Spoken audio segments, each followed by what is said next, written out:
नमस्कार दोस्तों, नॉलेज मंडली में आप सभी का स्वागत है। आपकी तैयारी को जारी रखते हुए बालक कला श्रृंखला दसम में 20 क्वेश्चन करने वाले हैं। और आपको मालूम है कि नॉलेज मंडली ने आपके सिलेबस को कवर करने के लिए, घेरने के लिए चक्रवाती प्लान बनाया हुआ है, जिसमें पेपर का जनरल पार्ट है, एकेडमिक पार्ट और सर्विस रूल्स है वो किए जा रहे हैं। मतलब कि सभी पार्ट है वो कवर किए जा रहे हैं। तो देखते हैं बालक कला श्रृंखला दसम का पहला क्वेश्चन। 41.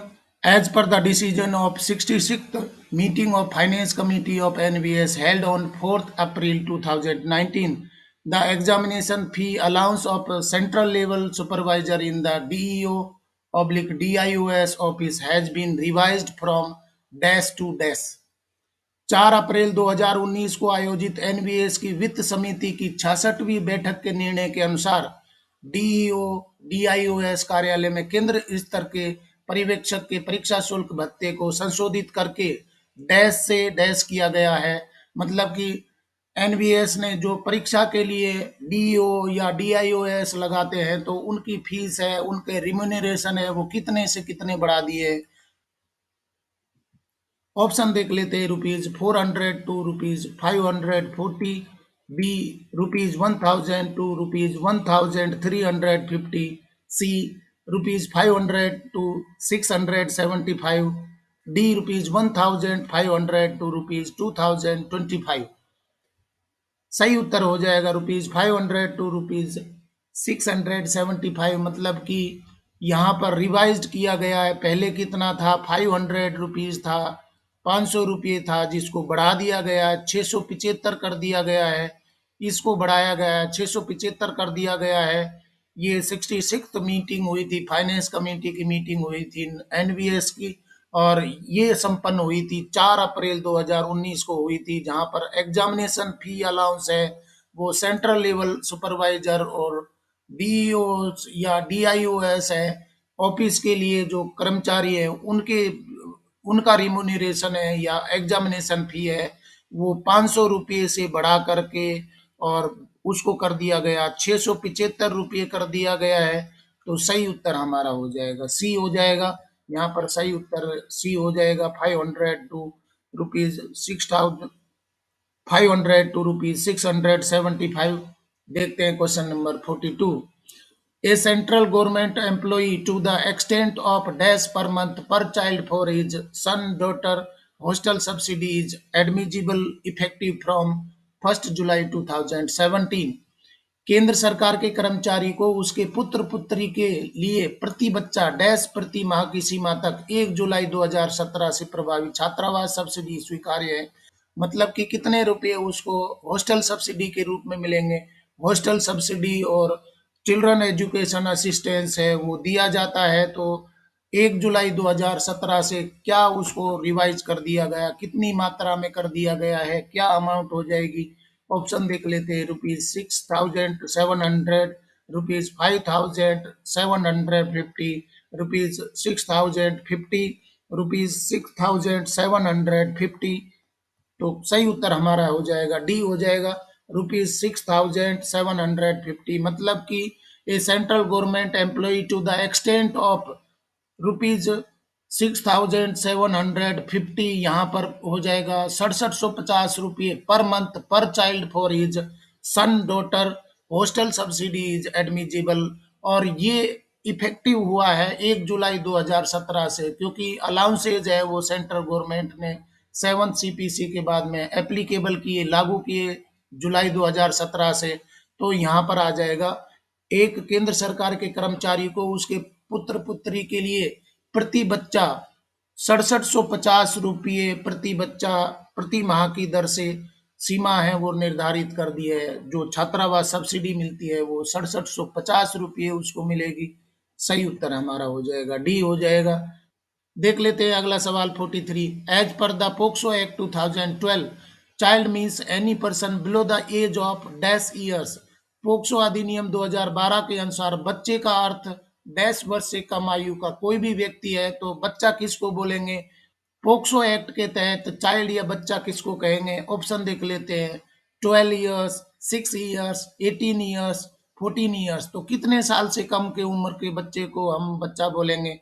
सही उत्तर यहाँ पर हो जाएगा सी हो जाएगा, 18 ईयर्स। बहुत ही आसान क्वेश्चन है परंतु पूछे जाते हैं, बहुत इंपॉर्टेंट हो जाएगा। 18 साल से कम उम्र के बच्चे को हम क्या मानेंगे, बच्चा मानेंगे। और उसके साथ में कोई भी अपराध होता है, पोक्सो के तहत अपराध होता है तो सजा का प्रावधान किया गया है, बहुत सारे प्रोसीजर है वो दिए गए हैं।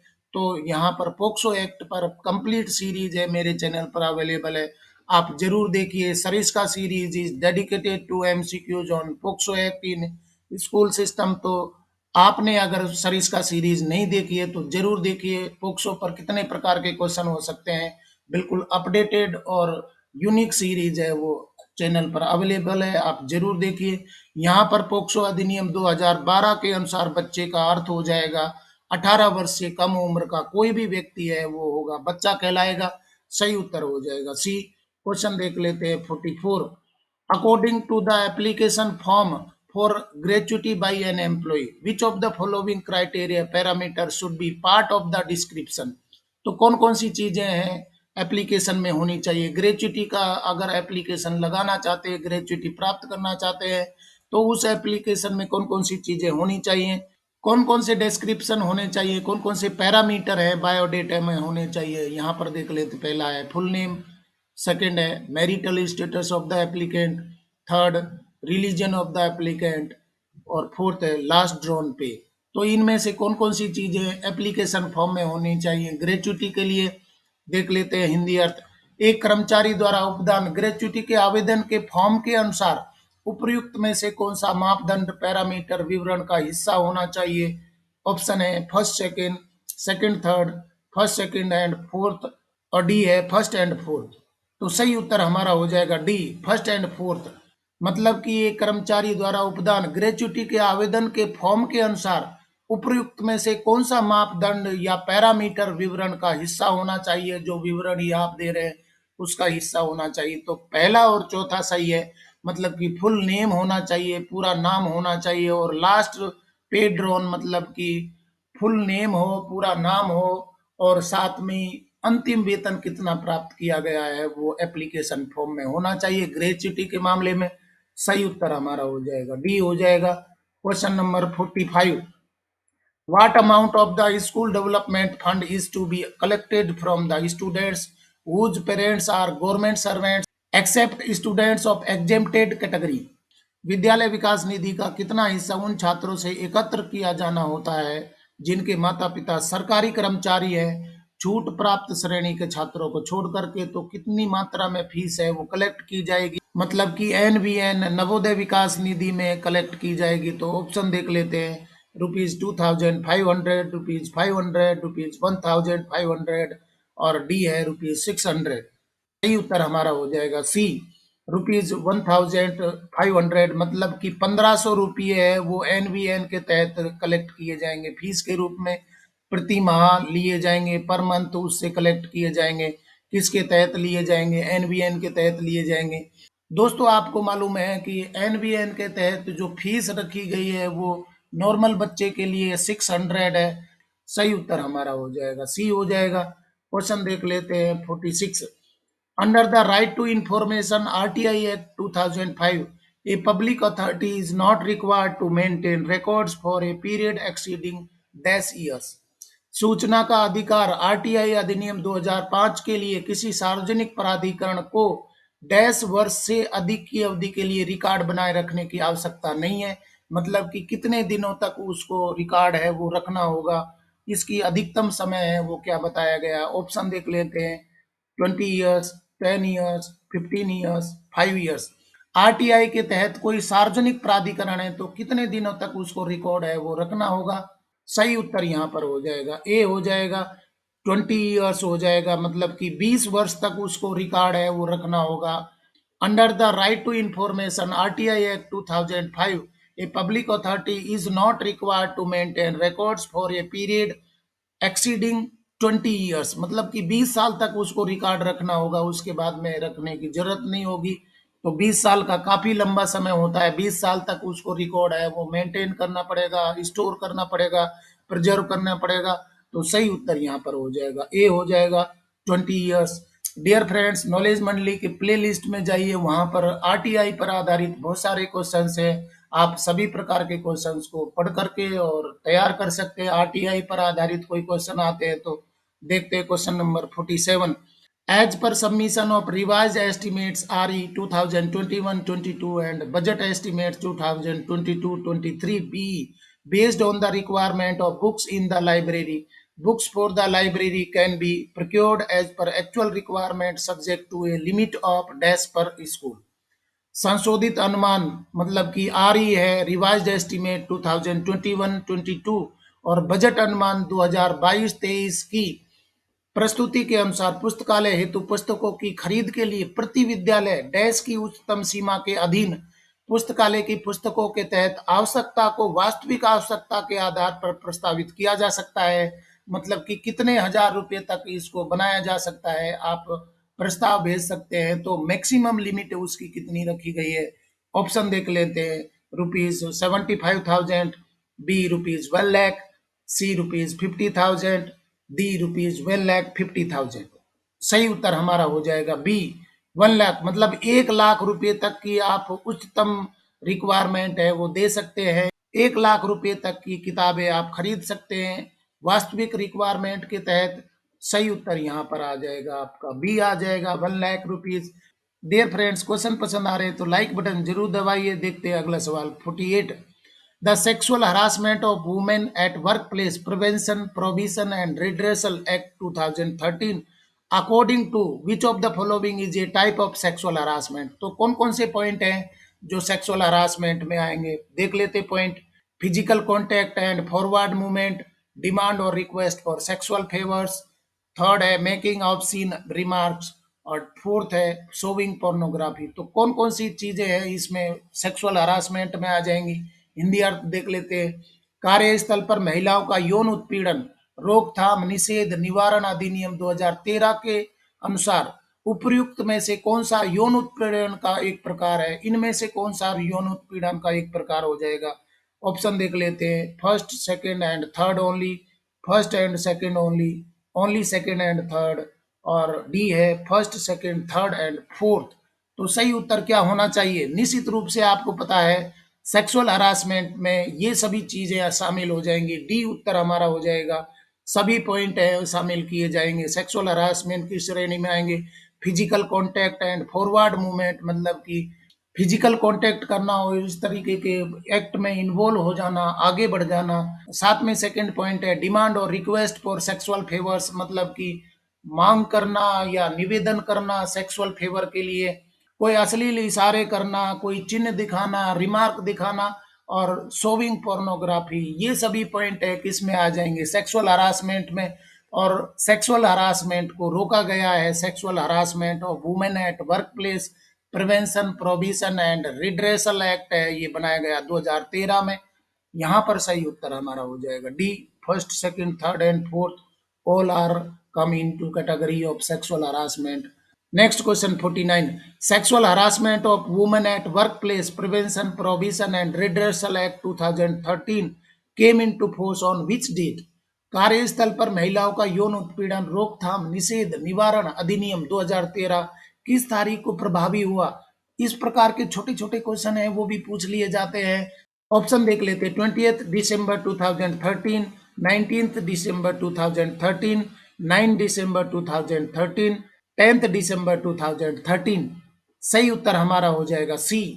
मतलब कि sexual harassment of women at work place prevention prohibition redressal act 2013 came into force on which date. तो यहाँ पर आ जाएगा 9 दिसंबर 2013 को ये एप्लीकेबल हो गया था, मतलब कि प्रभावी हो गया था। सही उत्तर हमारा हो जाएगा सी हो जाएगा। देखते हैं question number 50। As per tentative budget allocation for the financial year 2021-22 for the professional development of teachers, dash has been proposed under central provision of NVS headquarters main account as per previous year allocation। वित्तीय वर्ष 2021-22 के लिए अनंतिम budget आवंटन के तहत NVS मुख्यालय के मुख्य खाते में केंद्रीय आवंटन प्रावधान में पिछले आवंटन के अनुसार शिक्षकों के व्यावसायिक विकास के लिए रुपीज को प्रस्तावित किया गया है। मतलब कि यहाँ पर सेंट्रल प्रोविजन के तहत एनवीएस हेडक्वार्टर का जो मेन अकाउंट है उसमें पिछले सालों में भी अलोकेशन किया गया था, तो उसी के अनुसार कितने रुपए की राशि है वो प्रोफेशनल डेवलपमेंट के लिए, टीचर के प्रोफेशनल डेवलपमेंट के लिए रखी गई है। ऑप्शन देख लेते हैं, ₹5 लाख, ₹50 लाख, ₹40 लाख और ₹1.25 लाख। सही उत्तर हमारा हो जाएगा सी, ₹40 लाख। मतलब कि यहाँ पर 40 लाख रुपये है वो रखे गए, 40 लाख रुपये रखे गए हैं, प्रोफेशनल डेवलपमेंट ऑफ टीचर्स के लिए रखे गए हैं। मतलब कि शिक्षकों का जो व्यावसायिक विकास है या शैक्षणिक विकास है वो होना चाहिए, प्रोफेशनल डेवलपमेंट हो। अगर टीचर हैं इक्विप्ड होंगे, प्रोफेशनली वो वेल मेंटेन होंगे, तो वहां पर निश्चित रूप से उनसे आउटकम निकलेंगे। टीचर है वो बच्चे को अच्छे तरीके से पढ़ा पाएंगे। तो यहाँ पर सेंट्रल प्रोविजन के तहत, एनबीएस हेडक्वार्टर के सेंट्रल प्रोविजन के तहत मेन अकाउंट में 40 लाख रुपये है वो रखे गए, जो कि पिछले सालों के तहत भी इतना ही राशि है वो रखी गई थी। तो ये ध्यान रखना है कि टीचर्स के प्रोफेशनल ग्रोथ के लिए 40 लैक्स है वो रखे गए हैं सेंट्रल प्रोविजन के तहत हेडक्वार्टर लेवल पर, जो पुराने सालों में भी रखे गए थे। सही उत्तर यहाँ पर हो जाएगा सी, 40 लाख। देखते हैं question number 51। As per the joining time rules, the joining time is extended by the heads of departments by dash days. कार्य ग्रहण अवधि नियम के अनुसार विभागाध्यक्षों द्वारा कार्य ग्रहण अवधि को डैश दिनों तक बढ़ाया जा सकता है। कितने दिनों तक बढ़ाया जा सकता है? नॉर्मल ज्वाइनिंग टाइम है वो आपको पता है, और उसको एक्सटेंड किया जा सकता है, विशेष परिस्थितियों में बढ़ाया जा सकता है हेड ऑफ डिपार्टमेंट के द्वारा। तो कितने दिनों तक बढ़ाया जा सकता है? ऑप्शन देख लेते हैं, 45 डेज, 15 डेज, 30 डेज, 60 डेज। तो सही उत्तर यहाँ पर क्या हो जाएगा? सही उत्तर हो जाएगा सी, हो जाएगा 30 डेज।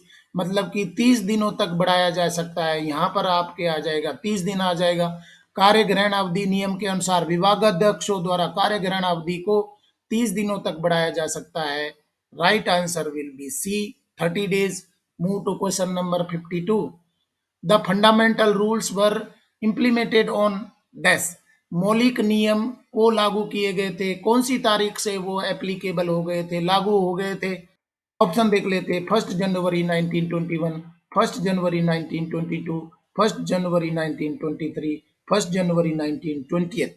तो सही उत्तर यहाँ पर क्या हो जाएगा? बी हो जाएगा, 1 जनवरी 1922। 1 जनवरी 1922 से ये एफआर है वो लागू हो गए थे। फंडामेंटल रूल्स हैं वो बहुत ही इंपॉर्टेंट होते हैं, सर्विस कंडीशंस हैं, 1 जनवरी 1922 से ये एप्लीकेबल हो गए थे और आज भी उतने ही कार्यकर हैं।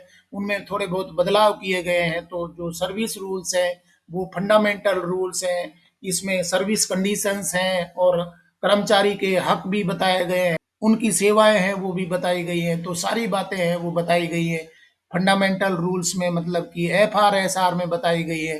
तो एफआर है वो लागू हुए, कब से लागू हुए थे? 1 जनवरी 1922 से। सही उत्तर हमारा हो जाएगा बी। देखते हैं question number 53। Which of the following fundamental rule FR states that A government servant membership in provident fund, family pension fund or other similar fund in accordance with such rules which may be required by the president by order। निम्नलिखित में से किस मौलिक नियम FR में उल्लेख किया गया है कि एक सरकारी कर्मचारी को भविष्य निधि, परिवार पेंशन निधि या अन्य समान निधि ऐसे नियमों के अनुसार सदस्यता लेने की आवश्यकता हो सकती है जिसे राष्ट्रपति आदेश द्वारा निर्धारित कर सकते हैं। तो ये बात कौन से नियम में बताई गई है, कौन से एफआर में बताई गई है? ऑप्शन देख लेते हैं, FR 16, FR 15, FR 17, FR 18। तो यहाँ बहुत ही स्पष्ट बताया गया है एफआर का कौन सा नियम ये कहता है कि कर्मचारी को भविष्य निधि या परिवार पेंशन निधि या इसी प्रकार की कोई निधि है उसमें कंट्रीब्यूशन करना होगा। तो ये बात है वो निर्देशित करती है कर्मचारी को, कौन से एफआर में निर्देशित करती है? सही उत्तर यहाँ पर हो जाएगा ए, FR 16 में। मतलब कि FR 16 है उसके तहत कर्मचारी को प्रोविडेंट फंड है या फैमिली पेंशन फंड है या इस तरीके के कोई फंड है उनमें कंट्रीब्यूशन करना होगा, उसमें उसको सदस्यता लेनी होगी। ये नियम लागू हो जाते हैं, राष्ट्रपति के आदेश के अनुसार नियम लागू हो जाते हैं। तो कौन से नियम में ये बात डायरेक्ट की गई है, बताई गई है, निर्देश दिए गए? FR 16 में बताए गए। सही उत्तर हमारा हो जाएगा ए। नया सवाल देख लेते 54। In which of the following CCS conduct rules it is mentioned that no government servant shall accept any gift or will any member of his family or any other person acting on his behalf be allowed to accept the gift. CCS आचरण नियम के किस नियम में उल्लेख है कि कोई भी सरकारी कर्मचारी कोई उपहार स्वीकार नहीं करेगा या अपने परिवार के किसी सदस्य या उसकी ओर से कार्य करने वाले किसी अन्य व्यक्ति को कोई उपहार स्वीकार करने की अनुमति देगा। मतलब कि यहाँ बहुत ही स्पष्ट बताया गया है कि सीसीएस आचरण नियम के तहत कोई भी कर्मचारी है वो गिफ्ट स्वीकार नहीं कर सकता। साथ में ही वो अपने परिवार के सदस्य हैं या उसकी ओर से कोई कार्य कर रहा है उसको उपहार स्वीकार करने की अनुमति भी नहीं देगा कि नहीं आप ऐसा नहीं कर सकते। तो ये बात सीसीएस कंडक्ट रूल्स के कौन से रूल में बताई गई है? ऑप्शन देख लेते हैं, रूल 11, रूल 19, रूल 15, रूल 13। सही उत्तर हमारा हो जाएगा डी, रूल 13। रूल 13 में ये बात बताई गई है, सीसीएस कंडक्ट रूल 13 में ये बात बताई गई है, सीसीएस कंडक्ट रूल 13 में ये बात बताई गई है कि आप किसी तरीके का कोई भी गिफ्ट स्वीकार नहीं कर सकते और अपनी तरफ से या परिवार के कोई भी सदस्य है या उसकी ओर से कार्य कर रहे हैं उनको भी मना करेंगे। तो यहाँ पर रूल आपको ध्यान रखना है, बहुत ही इंपॉर्टेंट क्वेश्चन है। जो क्वेश्चन इंपॉर्टेंट होगा, कोई उसकी लॉजिक हो गया, कोई रेलेवेंसी होगी, तभी क्वेश्चन पुरानी परीक्षा में पूछे जाते हैं। तो अभी भी ये क्वेश्चन है आपके लिए इंपॉर्टेंट खड़ा है। सही उत्तर यहाँ पर हो जाएगा डी, रूल 13 हो जाएगा। देखते हैं question number 55। As per the definitions in the payment of gratuity central rules 1972 means the central government or the authority specified by the central government under subsection 7 of section 7। Gratuity भुगतान केंद्रीय नियम 1972 की परिभाषाओं के अनुसार डैश का अर्थ धारा 7 की उपधारा 7 के तहत केंद्र सरकार या केंद्र सरकार द्वारा निर्दिष्ट प्राधिकरण है। तो कौन होगा जो केंद्र सरकार या केंद्र सरकार द्वारा निर्दिष्ट प्राधिकरण है, वो कौन होगा? यहाँ पर देख लेते हैं, appellate authority, respected authority, party authority. सही उत्तर हमारा हो जाएगा A, appellate authority. As per the definitions in the payment of gratuity central rules 1972, यहाँ पर आ जाएगा आपका, ये आ जाएगा अपीलाट अथॉरिटी आ जाएगा, अपीलाट अथॉरिटी यहाँ पर आ जाएगा। Appellate authority fill in the blank में आ जाएगा, means the central government or the authority specified by the central government under sub section 7 of section 7। तो सही उत्तर यहाँ पर हो जाएगा ए, अपीलाट अथॉरिटी। क्वेश्चन देख लेते 56। Sexual harassment of women at work place prevention provision redressal act 2013, what does the word employ means? मतलब employ किसको बोलेंगे? यहाँ पर पॉइंट बताए गए हैं, regular employees, temporary employees, ad hoc employees, daily wages workers. कार्यस्थल पर महिलाओं का यौन उत्पीड़न रोकथाम निषेध और निवारण अधिनियम 2013 में कर्मचारी शब्द का क्या अर्थ है? ऑप्शन देख लेते हैं, first and third only, first and second only, third and fourth only, और डी है first second third and fourth. तो कर्मचारी किसको बोलेंगे? यहाँ पर sexual harassment of women at work place prevention provision and redressal act 2013 में एम्प्लॉय किसको बोला था? इससे पहले हमने देखा कि इस एक्ट के तहत सेक्सुअल हरासमेंट की श्रेणी में कौन कौन सी बातें आती हैं। यहाँ पर एम्प्लॉय किसको कहते हैं? इनमें से सभी पॉइंट है हमारे सही हो जाएंगे, डी हो जाएगा। रेगुलर एम्प्लॉय को भी हम एम्प्लॉय बोलते हैं, टेम्परेरी को भी एम्प्लॉय कहेंगे, एडॉक को भी एम्प्लॉय बोलेंगे, डेली वेजेज को भी एम्प्लॉय बोलेंगे। किसके मायने में? Sexual harassment of women at work place के मामले में बोलेंगे।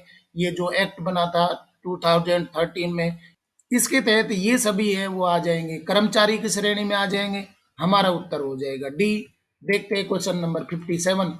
Any person who in relation to an offence committed under section 3 and 5 of the POCSO act 2012 against any person merely for humiliating, extorting, or threatening or defaming him makes a false complaint or provides false information with the intention of making a false complaint shall be punishable with imprisonment of either description for a term which may extend to dash months, shall be punished with imprisonment of either description for a term which may extend to 2 years or with fine or with both।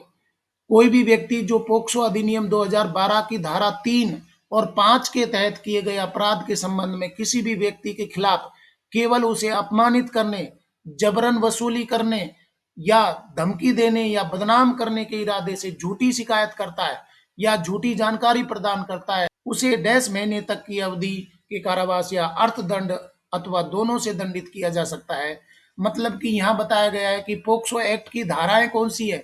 Section 3 और section 5 में ये बात बताई गई है कि इन धाराओं के तहत कोई व्यक्ति किसी अन्य व्यक्ति को अपमानित करने के लिए, जबरन वसूली के लिए, धमकी देने के लिए, बदनाम करने के लिए झूठी शिकायत करता है या झूठी इंफॉर्मेशन देता है, कंप्लेंट करता है, तो उसको कितने महीने की सजा का प्रावधान किया गया है, जिसको बढ़ाया जा सकता है, 2 साल तक बढ़ाया जा सकता है कारावास को, और अर्थदंड भी दिया जा सकता है। तो यहाँ पर सही उत्तर हम देखेंगे ऑप्शन में 6 मंथ्स, 9 मंथ्स, 3 मंथ्स, 12 मंथ्स।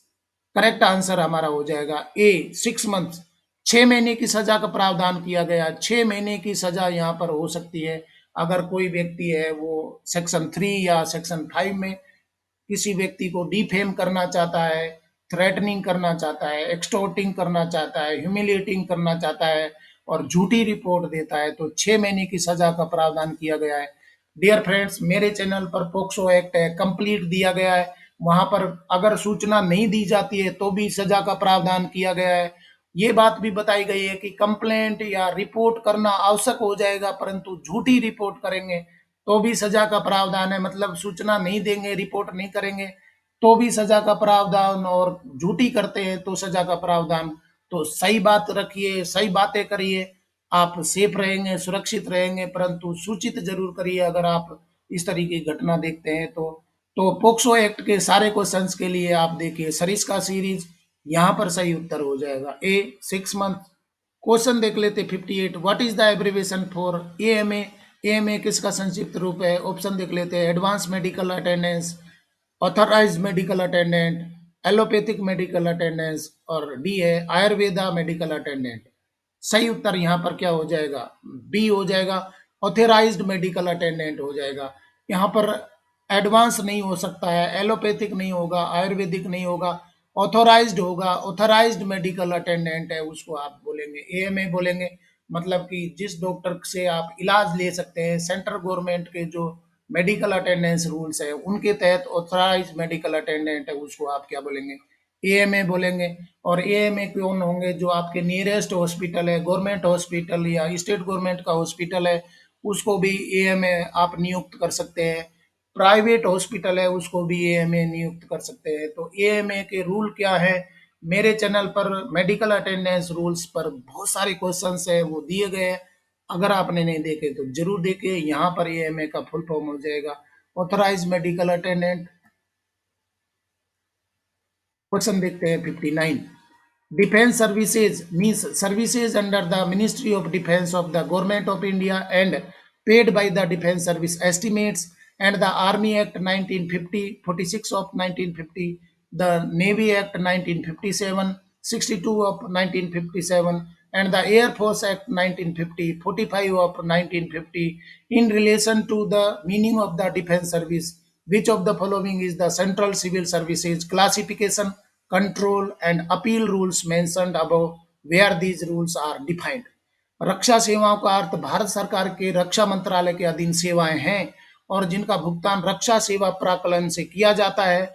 और जो सेना अधिनियम 1950 1950 का 46, नौसेना अधिनियम 1957 का 62 और वायुसेना अधिनियम 1950 का 45 के अधीन नहीं है।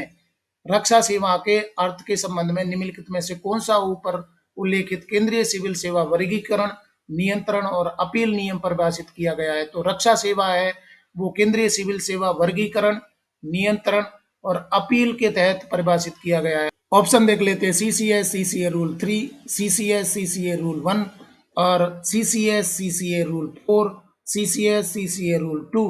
सही उत्तर यहाँ पर हो जाएगा डी, सीसीए सीसीए रूल 2 में ये बात बताई गई कि रक्षा सेवा का अर्थ क्या हो जाएगा। सीसीए सीसीए रूल 2 में ये बात बताई गई है, रक्षा सेवा या डिफेंस सर्विसेज किसको बोलेंगे।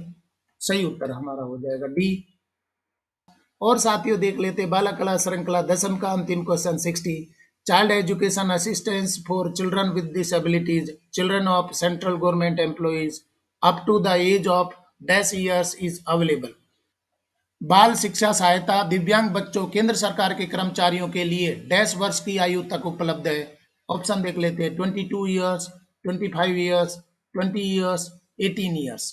तो सही उत्तर क्या हो जाएगा? यहाँ पर सीईए मिलता है, सेंट्रल गवर्नमेंट के कर्मचारी है उनको चिल्ड्रन एजुकेशन असिस्टेंस है वो मिलता है। तो यहाँ बताया गया है कि डिसेबल्ड चाइल्ड है, तो डिसेबल्ड चाइल्ड के लिए कितनी उम्र तक ये सीईए है वो एप्लीकेबल होगा एम्प्लॉय के लिए? सही उत्तर यहाँ पर हो जाएगा, ए हो जाएगा 22 ईयर्स। मतलब कि 22 साल तक के बच्चों के लिए सीईए है वो मिलेगा अगर वो डिसेबल्ड है। तो कोई कर्मचारी का बच्चा अगर डिसेबल्ड है तो उसके लिए सीईए वो एप्लीकेबल होगा, 22 ईयर्स तक हो जाएगा। और मित्रों बता दीजिए अगर डिसेबल्ड है तो क्या नॉर्मल रेट उसको मिलेगा या डबल मिलेगा? आप कमेंट करके बता दीजिए, या कमेंट आपका यहाँ पर आ जाना चाहिए कि अगर बच्चा नॉर्मल है तो कितना असिस्टेंस मिलता है और कितनी एज तक मिलता है। यहाँ पर बताया गया है कि डिसेबल्ड बच्चा है तो डिसेबल्ड के लिए 22 साल तक के बच्चे के लिए भी कंडीशन है वो रखी गई है कि कंडीशन ये रखी गई है कि 22 साल तक के बच्चे के लिए भी सीए मिलता रहेगा। परंतु कौन सी दर से मिलेगा, उसकी रेट डबल हो जाएगी या नॉर्मल मिलेगी, या आप कमेंट करके बता दीजिए। यहाँ पर सही उत्तर हमारा हो जाएगा ए, 22 ईयर्स। इस तरीके से डियर फ्रेंड्स हमने बाला कला श्रृंखला दसम के 20 क्वेश्चंस हैं वो कंप्लीट कर लिए। और आज के क्वेश्चंस हैं वो बेस्ड थे सर्विस रूल्स पर। सर्विस रूल से संबंधित क्वेश्चंस है वो मिक्सअप था, तो पुरानी परीक्षा में ये क्वेश्चन पूछे गए थे और अभी भी आपके लिए रेलेवेंट हो सकते हैं। तो मित्रों अगर आप एस्पिरेंट है NBS principal, vice principal, PGT post के लिए भी, तो धौलागढ़ माता श्रृंखला है वो आपके कंप्लीट नवोदय सिस्टम को लेकर के आ रही है। अगर आपने ये क्वेश्चन नहीं देखे हैं, नवोदय सिस्टम पर आधारित धौलागढ़ माता श्रृंखला नहीं देखी है तो जरूर देखिए और अपनी प्रिपरेशन को एक सही दिशा दीजिए। Thank you very much.